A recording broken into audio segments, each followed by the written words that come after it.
Hi, and welcome back to David Pattinson's Accused Friends. And in this podcast, I wanted to talk about the total dismantling of public trust. And that's a two-way street. It's that we, the British people, have less and less, and in my case, zero trust in the British government. And of course, from the government's point of view, they have no trust in the people. And there's a lot of trends and themes and reasons, I suppose, for this phenomenon, and it's I wanted to put some ideas out there and have people consider them. I mean, I think the big phenomenon over my lifetime is the internet, and what it's allowed us to do is kind of uncover the veil of secrecy and manipulation excuse me, that exists from government as a means to control government itself and to rule in an effective way. And I'm a big believer in individual responsibility, individual liberty, citizens making their own decisions, and obviously integrity and honesty and trust. And I think vast majority of the British people would agree that they fall into that bracket as well. Obviously, with the internet and the age of mass information at your fingertips, you're able to spot government examples of hypocrisy and of double speak and of them not standing on principle and then using issues and individuals to advance a political agenda, to exploit, to persuade. But of course, they are only short-term examples. I mean, we don't really have a government that relies on British principles anymore, British standards. I mean, we have our customs and traditions, things like Christmas, things like Remembrance Sunday, things like Easter, things like, the Grand National. And then we have, the government obviously wants to advance its political agenda and reflect public opinion. And I think we've just got to this stage now where the people recognize the government doesn't have any credibility, and so in order to maintain authority, the government becomes more and more authoritarian. I mean, that's what's happened obviously through this lockdown, but it's been happening for a long while, and I am a unique kind of person. I suppose I've just kind of gone behind the curtain slightly more than the average person. I mean, I've lived in central London, I've worked in Washington, DC. I can kind of watch the news and see the fraud for what it is. And I suppose that's why I like to do these videos, to point out government criminality. I mean, I'm all about the rule of law, about the British people respecting the rule of law, but of course the government has to respect the law as well. And if we the people are in the wrong when we break the law, surely the government are in the wrong when they break the law. And I think if you think about this lockdown, I mean, the concept of lockdown itself screams lack of public trust, because if the pandemic was so serious, you wouldn't need to lock people down. I mean, they'd be in their homes, they'd be hiding in their homes, they wouldn't go out for love nor money. It's the fact that the people don't take the coronavirus seriously that you have to lock them in their homes. Otherwise, they just wouldn't do it. They're not seeing the dead bodies piling up in the streets. They're not seeing hospitals that are overwhelmed. They're not knowing any friends that have died suddenly from the coronavirus, unless they were, extremely elderly or had an underlying health condition. So the government has to whip up a sort of a paranoia and then enforce social distancing rather than rely on people to voluntarily do it, because they're just not seeing the risk. Same thing with enforced vaccines. I mean, if people think, hey, if I don't take that vaccine, I'm going to die, they'd be rushing to the vaccine stand to get it done. It wouldn't have to be enforced. But of course, it only has to be enforced when people are likely to do it. And of course, like all these things with the coronavirus, we never talk about the opposite side of the argument. I mean, if you're locking yourself in your house, what's it matter what your neighbours are doing?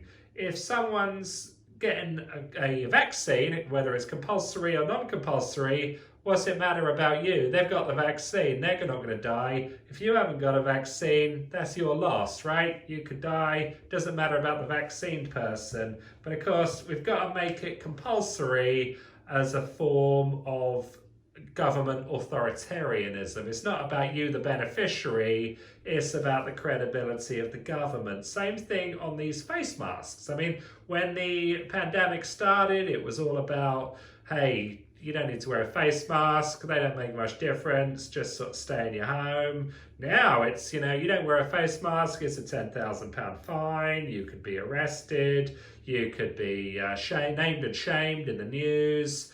And so it's this sort of advancement of authoritarianism over a short period of time. And again, if face masks are such a great thing and you're wearing one, what's it matter if someone else isn't wearing them? It's their loss, right? You've got the face mask, you're okay. What's it matter if some guy on the train isn't wearing one, or some guy that you see walking towards you down the road isn't wearing one? How can he give you the virus if you've got a face mask on? So it's not really about the lockdown or the face masks or the vaccines. It's about government authority. It's about government control. And the more authoritarian they become, the less credibility they have, the less trust and faith they have in the people, they have from the people. But of course, it's an example of the lessening faith and trust and bond they have with the people. Because, if we respected the government, if we trusted the government, if they trusted us, they'd just say, look, folks, we got this bad health crisis out there. This is what we recommend. We'll leave you to it. We trust you to do the right thing, and the people would comply. But of course, they don't trust the people to comply. The people don't trust them. They don't think the information's accurate, because you got all these other countries that like Belarus, like I've been to, and Sweden, people walking around, living their lives, no problem. They're not dying en masse. They're not dying at all. They're actually dying less than we are. And so the government's got to keep ramping up this fear. We constantly live in this cycle of fear. And, this erodes trust even more.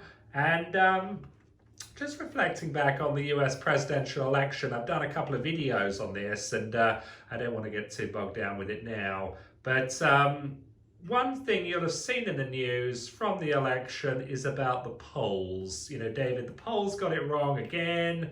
No one trusts the polls. How can you trust the polls if they're already getting it wrong? And of course, there's two answers or two reasons behind that. Reason number one, which I've talked about, is that the polls are designed to shape opinion rather than reflect opinion. They're designed to demoralize Trump voters and, encourage Biden voters in the case of the American election. Or basically, put it another way, they're designed to encourage the voters that support pro-government policies, pro-big government, and demoralize voters that vote for anti-big government, for limited government. I mean, that's the whole point of the polling industry. But of course, the more this has been exposed over the last few years, the less people trust pollsters. So when a pollster calls you and says, hey, which way are you going to vote? You lie to them. You say, yeah, I'd never vote for Donald Trump, he's a bad guy. So you're giving the pollsters wrong information. And of course, this makes pollsters even more inaccurate. So not only are they trying to mislead, but not by a great amount, they end up misleading by an even greater amount, because people don't trust them. People think the pollsters are part of the government, which of course they are in a sense. They're part of the government complex. And then of course the media give even more inaccurate information to the people. And it's like I was talking about, when reality bumps up against expectations, you get this giant difference in outcome. I mean, it's the same with the coronavirus. We were told this was the deadliest thing that ever happened to Britain. You're going to see bodies everywhere. You're going to see hospitals overwhelmed. You're going to see, death, death, death. And of course, people look out their window. They don't see anything different to what they normally see. They go to work, nothing different. They go to school, nothing different. It's reality doesn't match hysteria. And this is what causes this erosion of public trust. And I think obviously cancel culture plays into that. People don't want to tell you what they really think, what they really feel, what they really believe, because of the government shaming, the government manipulation, the government threat of cancelling you, putting out of business. And so this creates this environment of mistrust between the government and the people, and of course the people with each other. I mean, it's all about government by division through race baiting, the gender war, all these sorts of things. Instead of the government being there to unite the people, they are there to divide the people. And the reason for this, beyond the internet and the technology, is really the growth, a couple of things. I mean, it's the growth of government through government itself and through the government,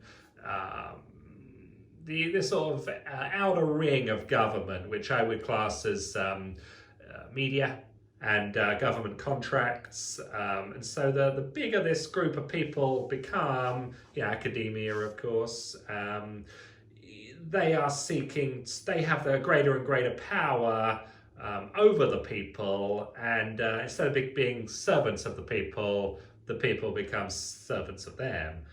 We also have in our country this manipulated money. Government can print and spend money kind of at will. They are not restricted by taxation, and we just put more and more debt on our young people, infinite debt.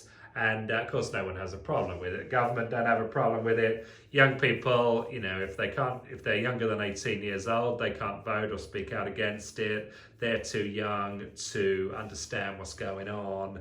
And debt and unsound money is really a symptom of a lack of integrity. I mean, if you are someone of integrity, you spend what you earn.